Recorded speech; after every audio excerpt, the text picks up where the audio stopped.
अभी हम उपस्थित हैं दानापुर कैंट खगोल रोड में शिवा टिम्बर के मालिक विजय सिंह। आज के दौर में जो आप देख रहे हैं, जितने भी सांसद विधायक हो रहे हैं और वो चाह ही नहीं रहे हैं कि आम जनों को सुख सुविधा मिले। अर्थात कहने का मतलब ये हो रहा है कि उनको गुणवत्तापूर्ण शिक्षा और स्वास्थ्य में तो बिल्कुल ये लोग ध्यान ही नहीं दे रहे हैं।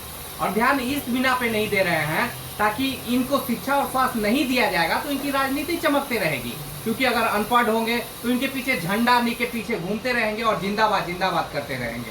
तो इन्हीं बातों पे चर्चा के लिए हम इनसे विजय जी से हम जानना चाहेंगे कि शिक्षा स्वास्थ्य में आखिर ये ध्यान सांसद विधायक क्यों नहीं दे रहे हैं और क्या इनका मनसा है। शिक्षा विभाग में मंत्री और विधायक जो भी है नहीं ध्यान देने का वजह यही है कि लोग यदि गुणवत्तापूर्ण अच्छी शिक्षा मिल जाएगी तो ये लोग पढ़ लिख लेंगे तो राजनीति को अच्छी भली भांति समझने लगेंगे।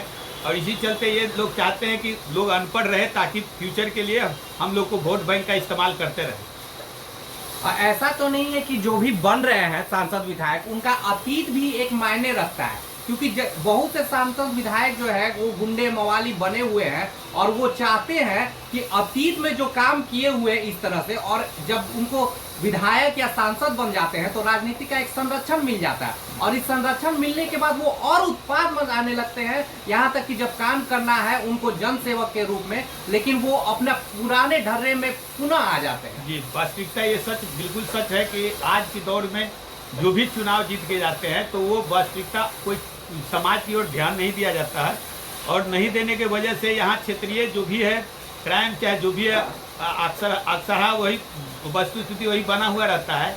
तो इस पे सरकार को चूंकि जो संविधान बनाया गया है वही त्रुटिपूर्ण है। जो यदि कोई विधायक MP चाहे जो भी चुनाव होता है उसका कोई शैक्षिक योग्यता नहीं है, वो जो कम पढ़े लिखे हो या कुछ हो, तो आने वाला पीढ़ी यदि इस तरीका का संविधान यदि संशोधन नहीं किया जाता है, यदि कोई शिक्षित नहीं या कोई अनपढ़ गवान ही मुख्यमंत्री बन जाए, स्वास्थ्य मंत्री बन जाए, चाहे जो भी बन जाए, तो ये त्रुटिपूर्ण संविधान ही बना हुआ है। ये इस पे संशोधन होना जरूरी है ताकि आने वाला फ्यूचर मैंने गुणवत्तापूर्ण कोई चीज़ विधायक MP चुने जा सके। ये आम लोगों का भी दायित्व नहीं हो रहा है कि हम अच्छे लोगों को चुने। अगर वो नहीं खड़े हो रहे हैं, पैसे का भी अभाव है, तो एक आम जनता का, आम लोगों का भी तो ये धारणा होना चाहिए, चाहे किसी भी परिस्थिति में हम एक शिक्षित या योग्य व्यक्ति को चुने ताकि वो हमारा कुछ कार्य कर सके। जी हाँ, वास्तविकता यही है कि हम लोग जो भी चुनाव होती है उस समय अपने क्षेत्रीय, अपने जातिवाद, अपने वंशवाद चाहे जो भी है उस तरीका में परिणित हो जाते हैं और उसको कोई ध्यान नहीं दी जाती है। ये हम लोग का दुर्भाग्य है। राजनीतिक ओत-प्रोत में ये सब नहीं होना चाहिए। जैसे जो क्षेत्रीय हो या जो उचित व्यक्ति हो, जो उस लायक हो, सांसद MP MLA बनने लायक हो, उसको योग्य उम्मीदवार को आदमी चुन के भेजा जाए तो आने वाला भविष्य सुनहरा होगा।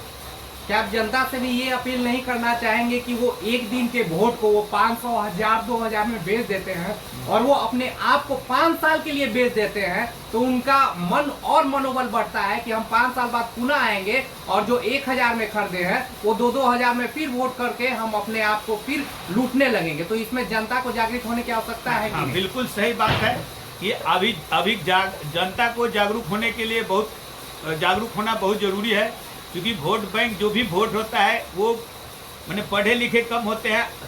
वास्तविकता ये है लोग कि जो भी वोटिंग करते हैं उसमें 80% निरक्षर लोग जो बिल्कुल नॉलेज नहीं हो कि किसको वोट देना चाहिए नहीं देना चाहिए वो लोग देते हैं। 20% ही शिक्षित वोटिंग करते हैं। जिसका जो भी है विधायक MP इसका भरपूर फायदा उठाते हैं, उठाते हैं। वोट बैंक बिकता है 1000, 2000, 500 में दे के अपना इस तरीका से वोट बैंक खरीदते हैं। तो इस पे आने वाला फ्यूचर जनता से हमें यही अपील होना चाहिए कि जो भी है इस तरीका के तबके के लोग को मैंने ध्यान न दे के जो आपका क्षेत्र में उचित काम करता हो, मैंने उचित ढंग का कोई व्यवस्था चाहे उचित कोई भी काम कीजिए, जो भी काम काज ढंग का करता हो उसे मैंने चुना जाए, विधायक MP चुना जाए ताकि आने वाला समय क्षेत्रीय विकास की ओर अग्रसर रहे। जैसा कि विजय जी ने बताया, निश्चित तौर पे जो बहुत ज़्यादा पढ़े लिखे होते हैं उनकी वोट देने के दिन बहुत कम लोग जाते हैं और जो अनपढ़ या कम पढ़े लिखे वो लोग वोट ज़्यादा देते हैं। लेकिन परेशानी ये होती है, वो चर्चा तो करते हैं और वो चाहते भी कि अच्छे लोग बने, उनको सुख सुविधा मिले, लेकिन वोट के दिन चूंकि विधायक और सांसद अपने पैसे के बल पे, बाहुबल पे उन्हें बरगलाकर अपने ओर आकर्षित कर लेते हैं। हमें और बुद्धिजीवियों को यह आवश्यकता आन पड़ी है कि उनको जागृत करें कि आप अपने वोट को बेचो मत, क्योंकि एक दिन का आपका मुर्ग मसल्लम और वोट का 500,000 आपको 5 साल पीछे ढकेल देता है। आप सोचिए अपने बच्चों के बारे में, अपने बच्चों के भविष्य के बारे में, क्योंकि एक दिन आपने 500 ले लिया और वो कमाई 5,000 के लिए वो लूटता रहेगा सामने वाला। तो इन्हें सबक सिखाने, इन्हें बताने के लिए आपको एक दिन का वो 500,000 अलग करके आपको अपने विवेक से अच्छे लोगों को मत देना होगा, ताकि हमारा बिहार बदले। इन्हीं बातों के साथ मैं राकेश राय, आर्य मीडिया से, जय बिहार, जय भारत।